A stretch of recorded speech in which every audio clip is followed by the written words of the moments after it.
Jake Thompson, a 35-year-old single father, pulled into the lot of Rosie's Diner one warm Saturday afternoon with his 6-year-old daughter, Ellie, in the back seat. Life had changed drastically for him in the past year, divorced full custody. And a demanding job as a trauma nurse left him running on fumes most days. The diner was a little reward for Ellie, who had behaved so well all week. As they entered, Jake scanned the retro-themed space and took a seat in one of the leather booths. Almost immediately, a young waitress approached with a warm yet exhausted smile. Her name tag read Maya. She had gentle eyes, a long braid, and a kindness in the way she spoke to Ellie that caught Jake's attention. But Jake also noticed something else, something beneath the smile. Her hands shook slightly as she poured their water, and her eyes kept darting toward the kitchen. As someone trained to read subtle cues in high-stress environments, Jake's instincts whispered that something was off. It wasn't long before his suspicions began to solidify. A man emerged from the kitchen, tall, broad-shouldered, and wearing a stained chef's coat.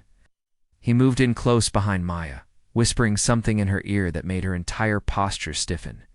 Her smile faltered briefly before she recovered and hurried away. Jake took note. This wasn't playful familiarity. It was discomfort. It was the first sign. Later, a group of loud college boys took the booth nearby.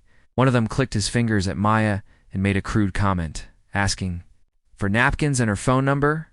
Maya gave a robotic smile, complied silently, and moved on, her face pale. Jake watched her silently absorb the harassment. She didn't push back, didn't report it, she simply endured it. That was the second sign. She had learned it was safer not to react then, as she cleared a nearby table. Her sleeve rolled up slightly, revealing a small round bruise on her forearm. The kind of bruise that didn't come from bumping into a table. Ash! Jake's pulse quickened. That was the third sign. Still, he kept his focus calm, especially for Ellie, who was busy sipping her milkshake and giggling at her tablet. But Jake's eyes remained locked on Maya as he pieced it together. The fourth sign came when a glass shattered near the counter. Maya, startled, dropped it as she turned too fast. Before she could clean up the mess, the same man from the kitchen stormed out, towering over her. Jake couldn't hear what was said, but the way Maya flinched and bent to the floor, her hands shaking, was all he needed. She wasn't just afraid of getting fired, she was afraid of him. Jake stood from his seat without fully realizing it. Ellie looked up, puzzled, but Jake gave her a reassuring smile. He approached Maya, now kneeling by the broken glass, with a small cut on her finger, and calmly offered her a napkin. The man from the kitchen stepped closer, clearly annoyed, but Jake stood his ground. He introduced himself as a nurse, said she needed a bandage, and subtly warned the man that he was watching. He left his card with Maya hospital ID and A-land. Told her she wasn't alone. As he returned to Ellie, he saw Maya's eyes well with tears. She whispered, "Thank you," and then painfully, "I'm sorry." That was the fifth and final sign. Jake had seen enough. This wasn't just a rough job. Maya was trapped in a toxic and dangerous situation. That night, as Jake tucked Ellie into bed and washed the dishes, his phone buzzed. It was a message from an unknown number. "Hi, it's Maya. Thank you. Q. We talk sometime?" Jake's heart ached for her. That message wasn't small, it was monumental. It meant she was ready to take a step forward.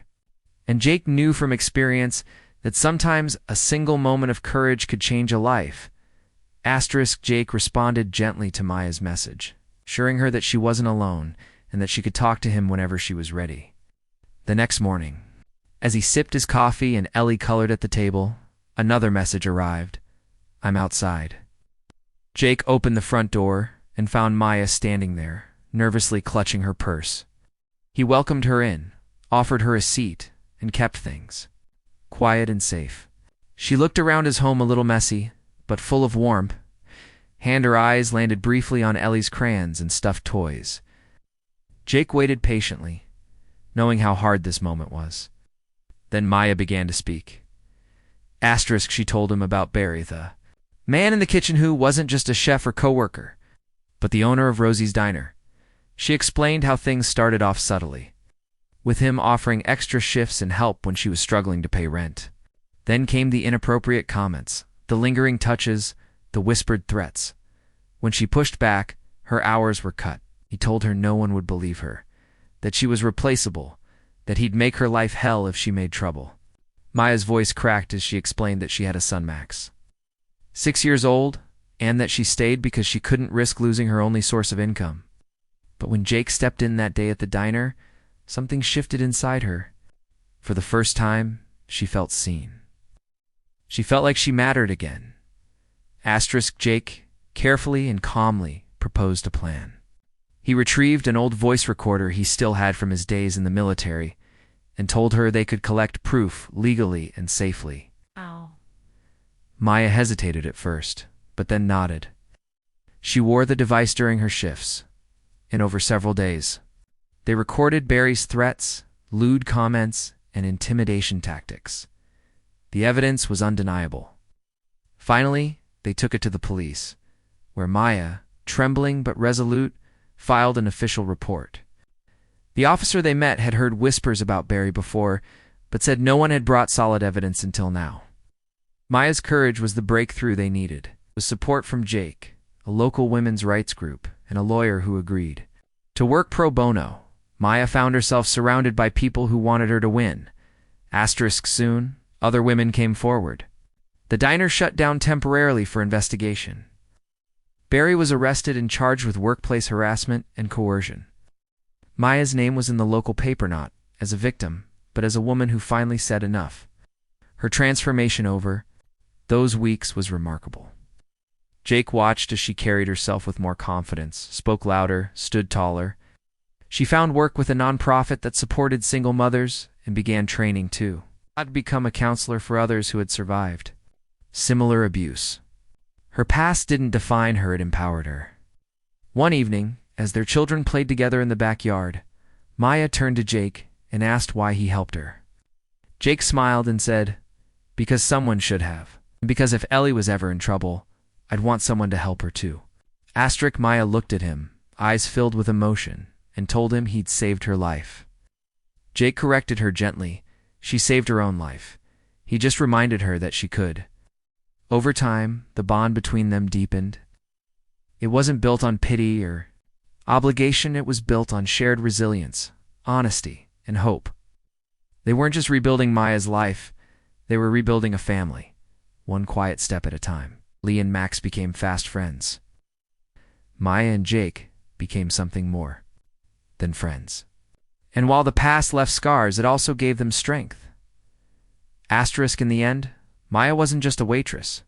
She was a fighter, survivor, a mother, a woman who stood up when it was hardest. And Jake wasn't just a single dad, he was the person who refused to look away when someone was hurting. Together, they proved that one person speaking up can ignite a ripple that changes everything.